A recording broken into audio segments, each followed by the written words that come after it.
Bonjour à tous. Cette année, nous participons aux Olympiades de biologie et le thème de cette année, donc, est l'eau et le vivant. Et nous avons décidé de travailler sur la production de sueur au cours d'un effort physique. Pourquoi avons-nous choisi ce thème? Donc, nous avons choisi ce thème parce qu'étant sportifs, nous nous demandions si nous produisions la même quantité de sueur lors d'un effort physique. Nous nous demanderons donc si chaque individu produit la même quantité de sueur lors d'un effort physique. Qu'est-ce que la sueur? La sueur est composée d'eau et de sels minéraux.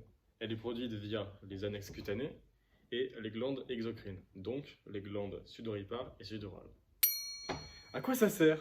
C'est un processus de thermorégulation permettant de réguler la chaleur corporelle via l'évaporation de la transpiration. C'est-à-dire que l'eau a besoin de chaleur pour s'évaporer, pour passer de l'état liquide à l'état gazeux pour lui permettre de s'évaporer. Pour répondre à cette question, nous avons mené à bien une expérience avec 26 lycéens qui se trouvent dans notre établissement. Nous avons choisi de mesurer la quantité de sueur produite par chaque personne. Pour nous y prendre, nous avons commencé par peser 3 fois chaque personne avant qu'elle fasse 15 minutes de vélo elliptique en vitesse 7 pour plus de précision. Ensuite, ils devaient se repeser 3 fois, en sachant qu'entre les deux pesées, ils ne pouvaient ni boire, ni manger, ni aller aux toilettes, ni enlever les vêtements. Nous avons pu avoir ces résultats. En moyenne, les individus ont perdu 70 grammes. Sur 14 femmes, elles ont en moyenne perdu 60 grammes et pour les hommes, il y en avait 12, ils ont perdu environ 80 grammes.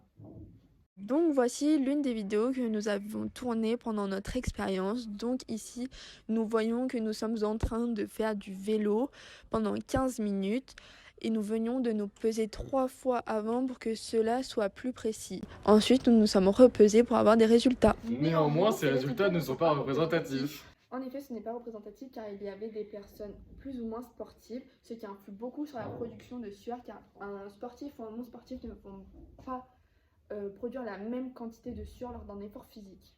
Il y a aussi le problème des vêtements qui vont absorber la sueur. Et donc, si la sueur est absorbée, la thermorégulation ne peut pas se produire. Ainsi que la balance que nous avons utilisée qui n'était pas assez précise pour l'expérience en question. Et enfin, la pression de l'air ainsi que l'hydrométrie était aussi à vérifier afin qu'elle soit la même à chaque fois. Voilà. Si nous devions refaire cette expérience, il faudrait mettre en place le protocole suivant. Donc nous devrions mesurer la pression ainsi que l'hydrométrie pour qu'elle soit la même pour chaque personne.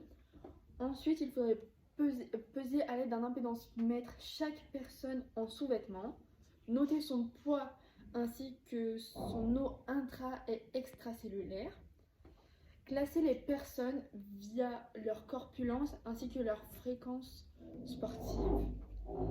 Ensuite, faire pédaler ces personnes pendant au minimum 30 minutes pour que les résultats soient optimaux. Il faudrait ainsi repeser les individus afin de faire la moyenne de ces résultats. En conclusion, cette expérience nous a prouvé que tous les individus ne produisent pas la même quantité de sueur. Il y a la pratique sportive intense ou pas des individus, La corpulence le sexe, et les origines.